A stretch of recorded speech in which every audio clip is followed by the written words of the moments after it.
background for this, and welcome to all the dignitaries once again. This symbiotic relationship like ours between BWSSC and the Skillet is not just mutually beneficial for both the brands, but it further allows both the organizations to leverage on each other's strengths and allow the partners to reach their destination in full throttle with the advantage of speed, time, and energy. The old African proverb which says, if you want to go fast, go alone, but if you want to go far, go together, is behind our vision together.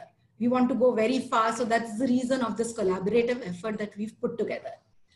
I come from a school of thought that a student is as good as his or her teacher. A good teacher would not only teach the subject, but would make sure that the student is interested, is inquisitive, and is engrossed in that subject.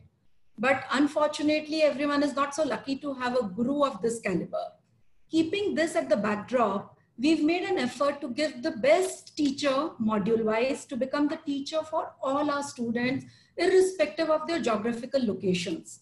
This blended program would teach the theory component, making sure that the concepts are drilled very well with the students, and would practically even demonstrate them with the best use of the products and the technology that needs to be done. Post this, the student undergoing our course curriculum would be aligned with the training centers or with the salons to do hands-on practicals and practice what they have learned through an online method. In this program, there would be an interactive mode available for students in the form of a call center support to address their queries, support for mobile learning, support for blended learning, and as Mr. Mathur mentioned, an AI-enabled continuous evaluation, reporting, and tracking system.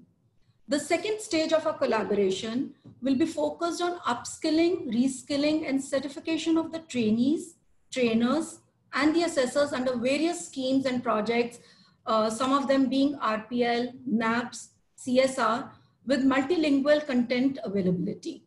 This will cater not only to audience who are limited to an English and Hindi as a language, but will even take care of the language barrier going forward on this. Over to you, Stuti.